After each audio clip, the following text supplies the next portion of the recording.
Hello, welcome to the Our Town advanced demo on published Gedcom. Please notice on a particular user, Wildon001, in MyGedcom, the list consists of imported Gedcom entries that are all the owner Don Will 001. MyGedcom is going to be owned by me, the user Don Will.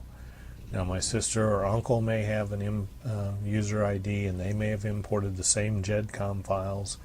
They're going to have the same names, the same Gedcom information on birth events, death events, but they're going to be the owner of that record, and their name would be right here in this column. Now let's look at a couple of different other statuses here. U is unpublished, P is published, and let's look for a link here. Festus Shaughnessy Stevens is an L. That means it's linked to another user's Gedcom. And then going back to the first page,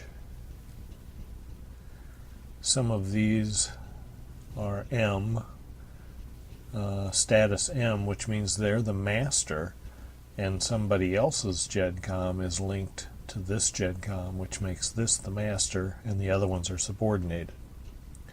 So now let's skip over from MyGedcom and look at published Gedcom. And in this list, you see different owners. Don Will, STEMAR 001, David Will.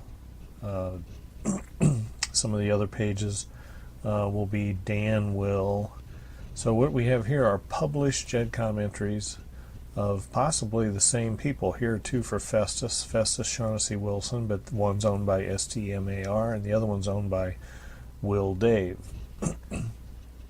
Now the distinctions here between MyGedcom and published Gedcom is that published Gedcoms come from the MyGedcom file, and MyGedcoms become published once they have three criteria met.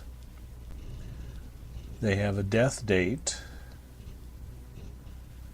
they have a municode in the details on the death record. Let's look at the events here. The death record, June 29th, 1983, and a municode, Richland County. And the other third criteria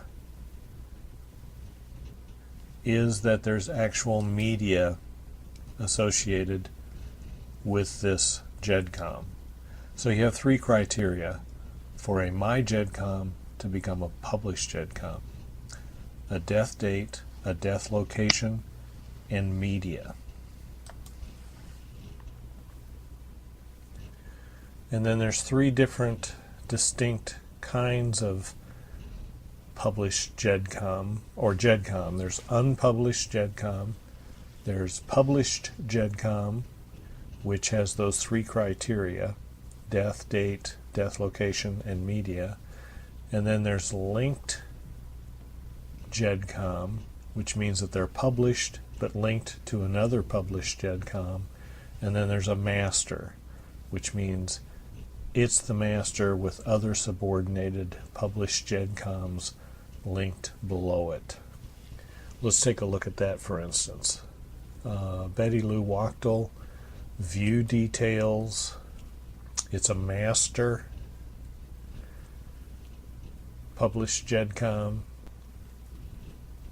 And under view details, there will be associated links to another Gedcom under this tab.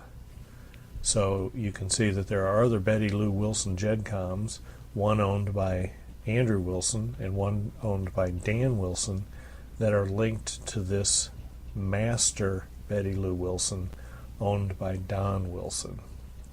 Now, if there's another one out there that can be linked, which I believe there is, I'll show you how the linking process works.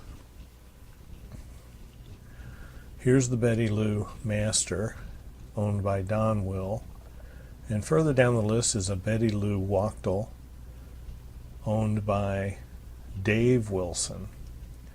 So if I go up to the master and click view again,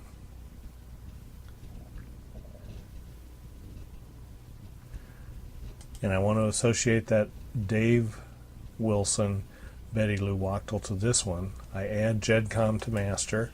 I'll see a drop down of other published Gedcoms, and here's the Betty Lou Wilson owned by David Wilson. I'll select that one, and I will add that to be subordinated to this master.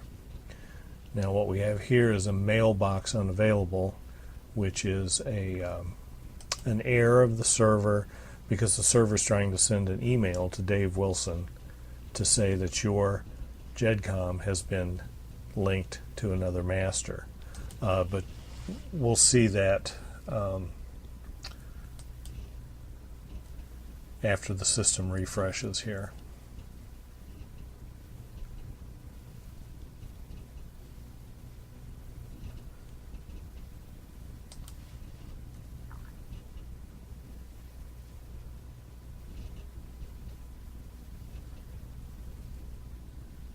Let's go look at Betty Lou master,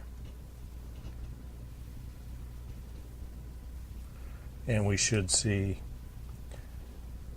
the additional Dave owned Betty Lou Wachtel linked or subordinated to this master. Okay, in the next demo I will explain how those links are